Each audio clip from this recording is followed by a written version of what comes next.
Os demais, quero convidá-los a abrirem suas Bíblias no Evangelho do Senhor Jesus Cristo, como foi narrado por Lucas. Hoje nós vamos dar início ao 8º capítulo deste Evangelho. Lucas capítulo 8, nós vamos meditar nos 3 primeiros versículos desse capítulo. Amém? Diz assim a palavra do nosso Deus. E aconteceu depois disto, que andava de cidade em cidade e de aldeia em aldeia, pregando e anunciando o evangelho do reino de Deus. E os 12 iam com ele. E algumas mulheres que haviam sido curadas de espíritos malignos e de enfermidades, Maria, chamada Madalena, da qual saíram 7 demônios, e Joana, mulher de Cusa, procurador de Herodes, e Susana, e muitas outras que o serviam com os seus bens. Senhor, nos ajuda a compreendermos, aceitarmos e praticarmos a Tua palavra. Nos ajuda a entender que não há distinção entre homem e mulher no Teu reino, e que todos nós estamos sendo convocados para Te servir de igual modo, Pai. Nos ajuda a ter uma compreensão bíblica da nossa função enquanto servos Teus na Tua obra. Em nome de Jesus, amém.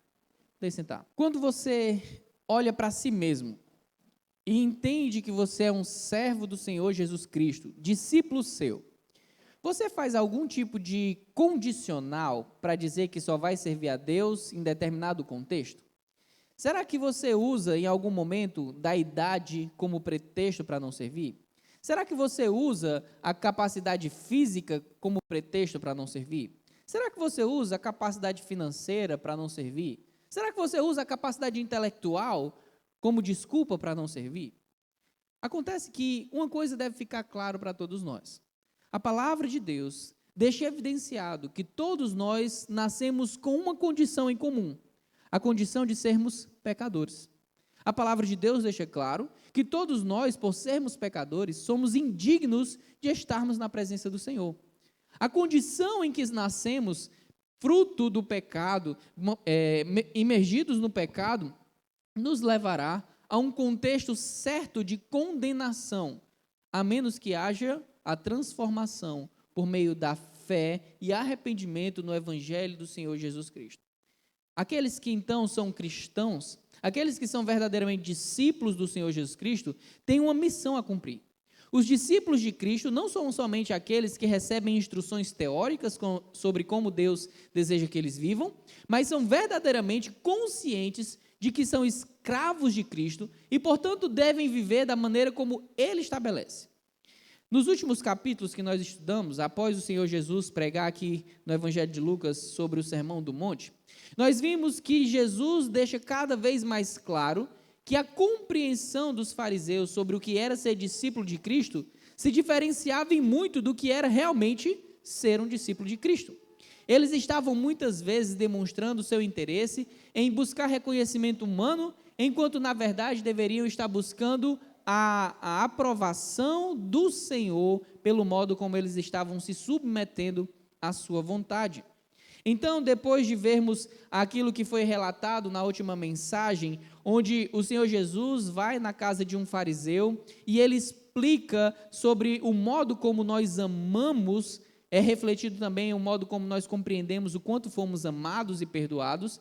Agora, Lucas começa no capítulo 8 a registrar um outro momento, onde Jesus, aqui no Evangelho, não é visto comumente nas sinagogas. Isso não quer dizer que ele não andou mais em sinagoga, certo? Mas nesse período aqui do seu ministério terreno, Lucas registra que ele ia de cidade em cidade, de aldeia em aldeia, pregando e anunciando o Evangelho do Reino de Deus. O texto não relata que era somente nas sinagogas que ele fazia isso, e nós sabemos que Jesus também pregava em locais abertos. Mas uma coisa chama a atenção. No versículo 1 aqui do capítulo 8, é dito que o Senhor Jesus faz isso, de anunciar o Evangelho de aldeia em aldeia, cidade em cidade, e os 12 iam com ele. E são poucas as passagens na Bíblia que dizem que naqueles exatos momentos, os 12 apóstolos ali, os 12 discípulos principais, estavam junto ao Senhor Jesus. Mas agora, uma pergunta deve ficar talvez na sua mente, porque é natural você imaginar, certo? Jesus era o mestre. Jesus era aquele que era considerado o rabi, porque ele verdadeiramente o era. e tinha muitas pessoas que o assessoravam. Mas, quando nós olhamos para esse texto, diz que os 12 estavam com ele, e ele ia de cidade em cidade, de aldeia em aldeia. Como é que fazia para esse povo todo se alimentar, dormir? Como é que eles faziam para ter condições físicas de se alimentar e se abrigar e se vestir, para auxiliarem o Senhor Jesus Cristo no seu ministério?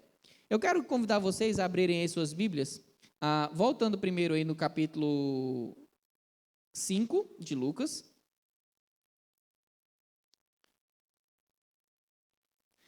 Lucas, capítulo 5, no versículo 11.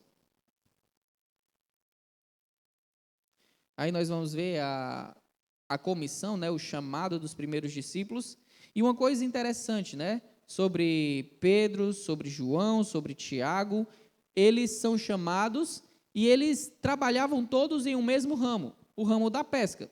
E o que acontece é que quando o Senhor Jesus Cristo chama, é dito que eles respondem de uma mesma maneira todos eles. No versículo 11 diz: e levando os barcos para a terra, deixaram tudo e o seguiram. E aí? Os discípulos do Senhor Jesus foram chamados para segui-lo, mas eles deixaram tudo para trás para seguir ao Senhor Jesus. Como, portanto, eles iam de aldeia em aldeia, cidade em cidade, se eles tinham deixado tudo para trás?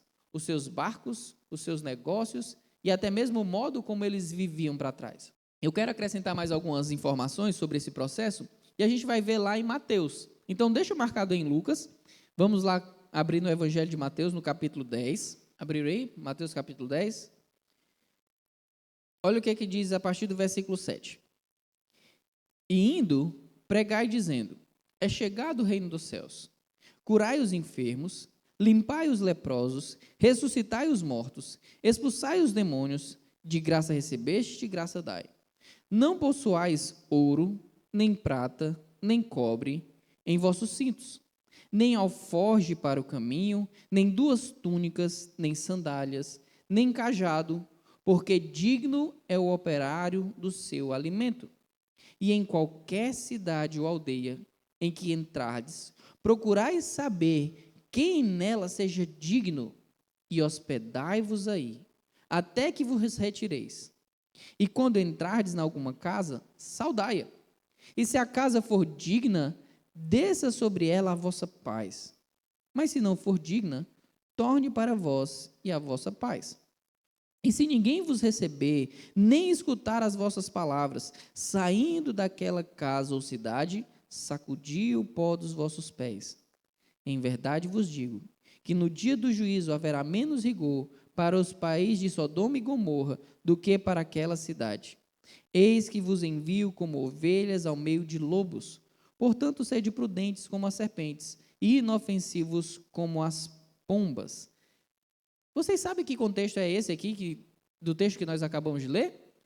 A comissão que o Senhor fez para que os seus discípulos começassem a pregar o Evangelho. Então, ele enviou 70 de 2 em 2.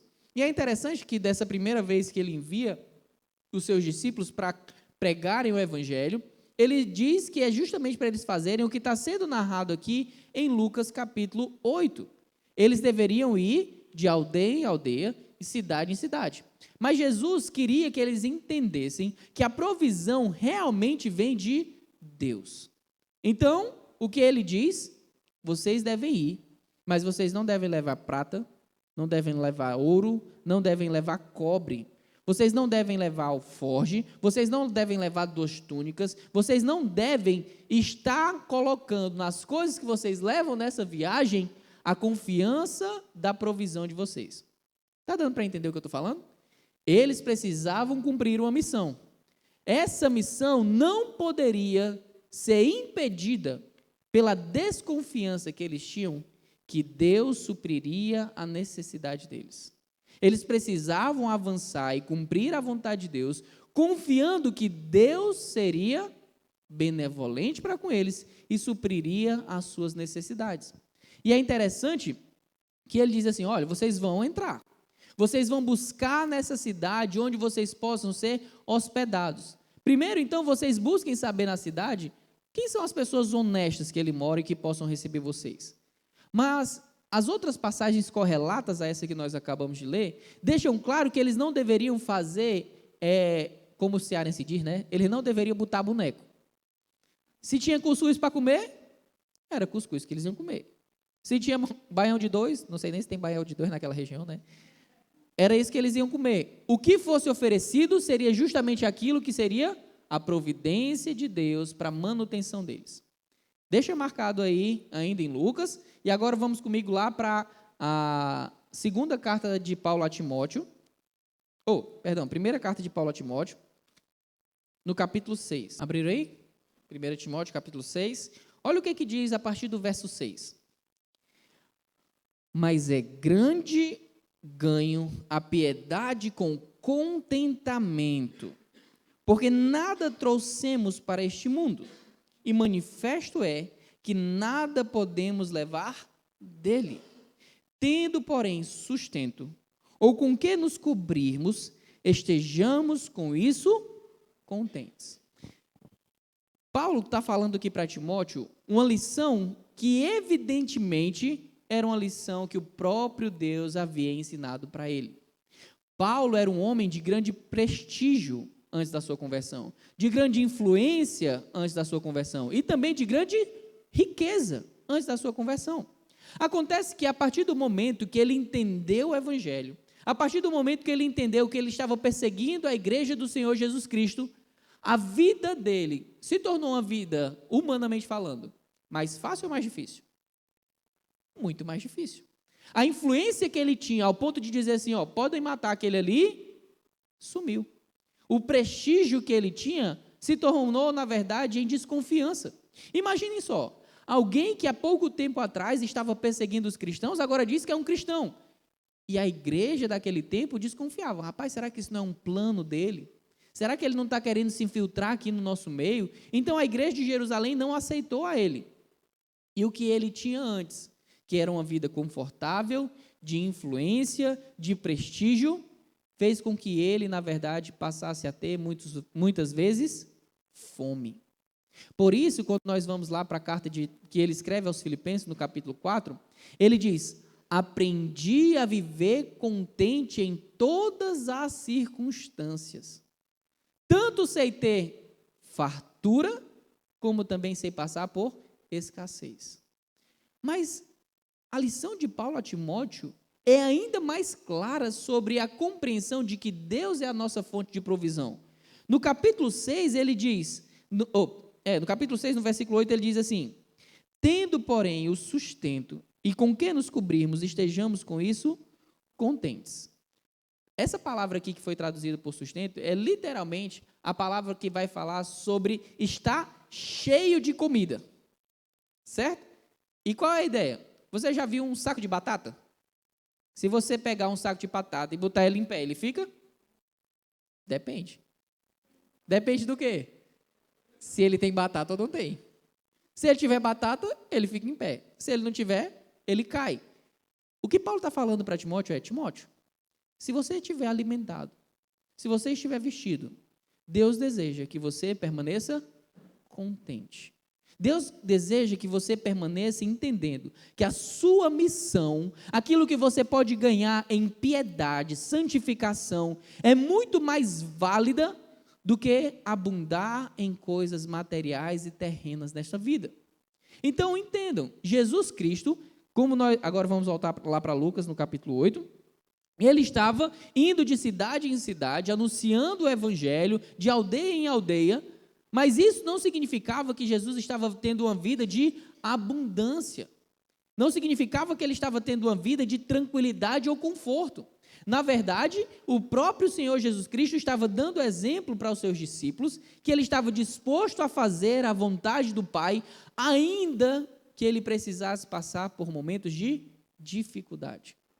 Eu já contei aqui para vocês o exemplo de dois missionários que nós amamos muito, o César Triano e a Irani.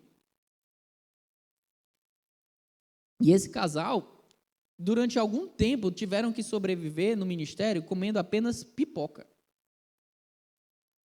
Apenas pipoca. É o tipo de coisa que a gente diz assim, é isso mesmo que todo missionário tem que passar, é isso que a gente vai falar? Não. Mas quando eles enfrentaram isso, eles não abandonaram o ministério porque só tinha pipoca. Eles viveram em contentamento ao Senhor porque tinha pipoca. Agora, isso é fácil, gente, viver dessa maneira? Claro que não é. Por isso, o que vai determinar se eu permanecerei firme no cumprimento do chamado do Senhor ou não, é se eu entendo o que é prioritário.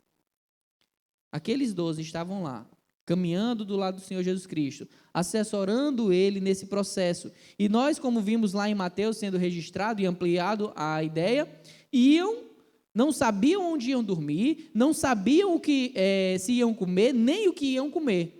Mas qualquer pessoa que fosse usada por Deus para abrigá-los e para alimentá-los, eles fariam bom uso da provisão do Senhor. Mas naquele tempo, gente, existia um desprezo contínuo sobre a importância das mulheres em qualquer sistema religioso e filosófico. E, na verdade, as religiões que destacavam a mulher de alguma forma, normalmente destacavam elas como prostitutas cultuais. Então, se tinha alguma coisa, alguma religião onde as mulheres eram destacadas, eram quando elas eram utilizadas como objeto sexual, instrumento sexual. Será que Jesus veio então transmitir uma mesma ideia de que essa concepção errada sobre o valor da mulher estava correta? Ou será que ele veio transmitir uma ideia coerente com a visão de Deus sobre homens e mulheres? Obviamente que é a segunda opção. Então, o que nós vemos aqui no versículo 2, do capítulo 8, é o seguinte: e algumas mulheres que haviam sido curadas de espíritos malignos e de enfermidades, Maria, chamada Madalena, da qual saíram 7 demônios, Joana, mulher de Cusa, procurador de Herodes, e Susana, e muitas outras que o serviam com os seus bens. Primeira coisa que nós precisamos ver aqui é: aquelas mulheres também haviam sido alvo da graça de Deus. Há pouco tempo atrás, aqui no estudo do próprio livro do Evangelho de Lucas, nós vimos coxos sendo curados, nós vimos homens sendo ressuscitados, trazidos de volta à vida. Isso quer dizer que Deus só dava atenção aos homens? Será que Deus só curava os homens, só se preocupava com eles? Não. O que nós acabamos de ler no texto é que o Senhor Jesus deu atenção, sim, àquelas mulheres, tanto para curá-las das suas necessidades espirituais, como também das suas necessidades físicas. Primeiro, então, Lucas registra que Maria Madalena havia sido liberta de 7 demônios. Ou seja, ela havia sido liberta de uma opressão demoníaca, de uma possessão demoníaca, na verdade, mas também não foi só a parte espiritual que foi beneficiada pelo convívio daquelas mulheres com o Senhor. A sua parte física também havia sido beneficiado. Como diz o texto, ele havia curado tanto de espíritos malignos, como também de enfermidades. Agora, percebam uma coisa: aquelas mulheres que eram desprezadas pelos professores, pelos rabinos, pelas pessoas que disputavam ali a filosofia e a religião naquela época, haviam sido valorizadas pelo Senhor, recebido a atenção do Senhor, mas quando elas foram alvos dessa graça, dessa compreensão, desse amor vindo da parte de Deus, o que elas fizeram em troca? Será que elas foram lá e disseram assim: não, ele fez isso pela gente, mas ele deve ter feito isso por pena. Não é porque ele nos considera iguais aos homens, não. Quer saber? Eu não vou ficar me preocupando em seguir ele, sendo que eu nem vou ser colocado como tão valioso quanto um homem. Foi isso que o texto diz que aconteceu com essas mulheres? Não. Aquelas mulheres que foram alcançadas pela graça, curadas pelo Senhor Jesus Cristo, libertas pelo Senhor Jesus Cristo, a partir daquele momento entenderam que também deveriam, assim como os homens, servir ao Senhor Jesus. Eu li agora no começo da mensagem qual foi a resposta de Pedro, João, Tiago. Nós já vimos também o modo como Lucas, como Levi ou Mateus, o publicano, deixou a coletoria de impostos e também deixou tudo para trás e seguiu ao Senhor Jesus. Mas agora nós estamos vendo mulheres fazendo isso, se dispondo a servir ao Senhor Jesus e a segui-lo e a serem bênção para o ministério do Senhor Jesus. Então, ele cita 3 mulheres aqui. A primeira, e provavelmente mais conhecida das 3, é Maria Madalena. Maria Madalena é citada em muitas outras passagens. Ela esteve presente em todo o ministério terreno do Senhor Jesus Cristo. Ela esteve presente na sua crucificação e ela foi a primeira pessoa a ver Jesus Cristo ressurreto.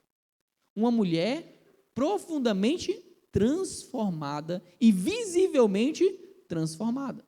Imagina só, se de certo modo já havia uma distinção e um desprezo ao modo como a mulher era enxergada naquele momento, imagina uma mulher que era conhecida por ser endemoniada. Imagina o que é dito no texto. Ela era uma mulher que tinha 7 demônios habitando nela. Como será que as pessoas olhavam para aquela mulher? Lembra do que nós vimos na semana passada? Vocês lembram aquela outra mulher que é citada, que estava lá na casa do fariseu Simão, e ela foi lá entendendo o perdão que ela havia recebido do Senhor Jesus Cristo, decidiu chorar em demonstração do seu agradecimento a Ele, demonstrando o seu amor porque ela havia compreendido o perdão que havia recebido. Ela chorou aos pés de Cristo, enxugou os seus pés com os seus cabelos, derramou ali um perfume precioso, preparando Ele. E o que foi que o fariseu disse sobre ela? E o que foi que ele pensou sobre o Senhor Jesus Cristo? Se esse aí fosse profeta, ele saberia quem está tocando ele. O que ele queria dizer com isso? Olha, Jesus, se fosse realmente um profeta, não permitiria que uma mulher impura como essa se aproximasse dele. Diferente de Maria Madalena, que a gente não tem base bíblica para dizer que ela era prostituta, certo? Só quero deixar isso claro. Tem muita gente que diz que Maria Madalena era prostituta, mas não tem base bíblica para afirmar isso. Diferente daquela de Maria Madalena, aquela mulher que é citada era conhecida por um termo comumente utilizado para uma mulher que vivia uma vida sexualmente impura. Ela era conhecida por pecadora. Isso não quer dizer que essa mulher citada anteriormente aqui no capítulo 7 também era uma mulher que vivia uma vida sexualmente impura. Mas o que fica evidenciado é a compreensão daquele fariseu, que teoricamente era um homem culto da lei, que defendia a lei, o cumprimento da lei, e que era um representante maior do modo como se deveria viver em santidade. Ao olhar aquela cena, ele diz assim: Jesus não é profeta, porque ele está permitindo que uma pecadora esteja aos seus pés. Então imagina só, ser seguido e permitir, Jesus permitir que Maria Madalena o acompanhasse em todo o seu ministério, sabendo que as pessoas sabiam que ela era uma ex-endemoniada. Jesus não se preocupou, então, com o modo como as pessoas enxergavam aqueles que o seguiam. Jesus se preocupou efetivamente em transformar aqueles que verdadeiramente o seguiam. Outro exemplo disso é Levi, ou Mateus, que os 2 nomes podem ser conhecidos assim. Ele era o quê antes da sua conversão? Coletor de impostos, ou seja, um publicano. Os publicanos eram muito amados pelo povo de Deus? Eles eram odiados. Mas o Senhor chamou um publicano. E qual foi a reação dos fariseus a ver um publicano seguindo o Senhor Jesus?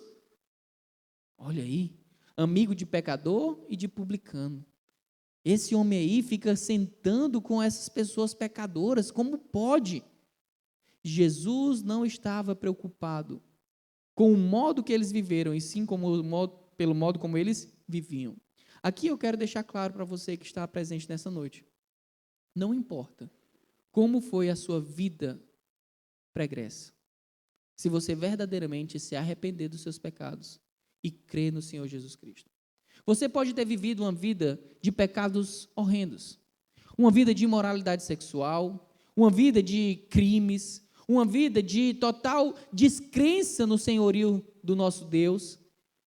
Deus não levará em consideração a sua vida pregressa, desde que você se arrependa dos seus pecados e creia nele.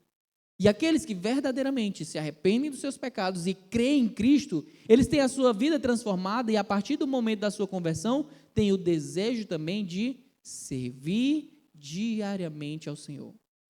Como? Com o que eles vão servir?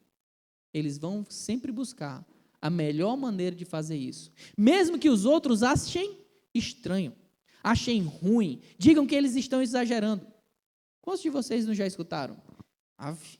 Vive na igreja, tu. Já escutaram isso? Vocês já escutaram? Parabéns. Muito bem. Está indo bem. Está no caminho certo. Mas entendam, não adianta de nada eu estar constantemente demonstrando uma atitude de serviço sem que a minha mente e o meu coração seja transformado. Não adianta. Não adianta eu querer estar presente fisicamente na reunião de uma igreja, num culto em que uma igreja se reúne para fazer ao Senhor, se a minha mente e o meu coração não estiverem quebrantados. Através da compreensão de que nós não merecemos salvação, mas em Cristo Jesus nós podemos ter salvação. Aquelas mulheres estavam aproveitando o maior de todos os benefícios que elas haviam recebido. Era o reconhecimento de que eram pessoas importantes, tal qual os homens? Esse era o maior benefício que elas tinham recebido? Era por isso que elas estavam militando lá? Não. Elas estavam aproveitando a oportunidade de servir o Senhor que salvou a elas. E para mostrar que essa compreensão havia ficado não somente na mente do Senhor Jesus, mas o Senhor Jesus havia deixado claro para os seus discípulos essa verdade de que homens e mulheres são importantes e têm o mesmo valor diante do Senhor, nós vamos ver aqui um texto que um dos apóstolos escreve posteriormente. Vamos lá para a primeira carta de Pedro. 1 Pedro, capítulo 3, versículo 7. Igualmente vós, maridos, coabitai com elas com entendimento, dando honra à mulher como vaso mais fraco, como sendo vós os seus co-herdeiros da graça da vida, para que não sejam impedidas as vossas orações. O que Jesus está falando é que a postura do homem para com a mulher é de que ele deve compreender que ela é co-herdeira, herdeira igual a ele. E quando eu não entendo isso, quando eu acho que sou superior à mulher, simplesmente pelo fato de eu ser homem e ela ser mulher, o que o texto diz? O que o apóstolo Pedro nos ensina aqui, inspirado pelo Senhor? Para que não sejam impedidas as vossas orações. Eu não sei vocês, mas infelizmente eu já escutei várias vezes a afirmação de que a Bíblia é um livro machista, de que o cristianismo é uma religião misógina. Já escutaram esse tipo de coisa? Infelizmente, eu já escutei algumas vezes. Mas será que essas pessoas de fato conhecem a Bíblia? Será que essas pessoas realmente pararam para ler e olhar para o modo como o Senhor fala das mulheres na sua palavra? Ou será que as suas ideologias colocam amarras aos seus olhos e à sua compreensão para que eles não se dobrem ao senhorio de Cristo? Estabelecer funções dentro da família é confundido como uma compreensão de superioridade e inferioridade. Mas entendam, todos nós temos uma função, seja na família, seja no nosso trabalho, seja no grupo de amigos que nós temos, todos nós precisaremos desempenhar uma função para o bom funcionamento de qualquer que seja a instituição. E isso não faz de mim mais valioso do que outra pessoa.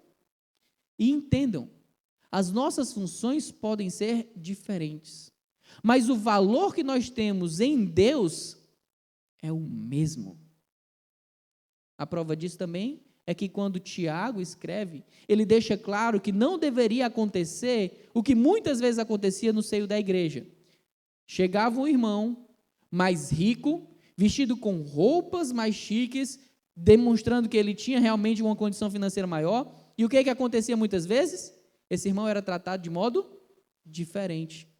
Assim como é errado eu dar predileção para alguém que tem mais dinheiro na igreja, também é errado eu dar predileção ao homem em detrimento da mulher, achando que o homem é mais importante do que a mulher.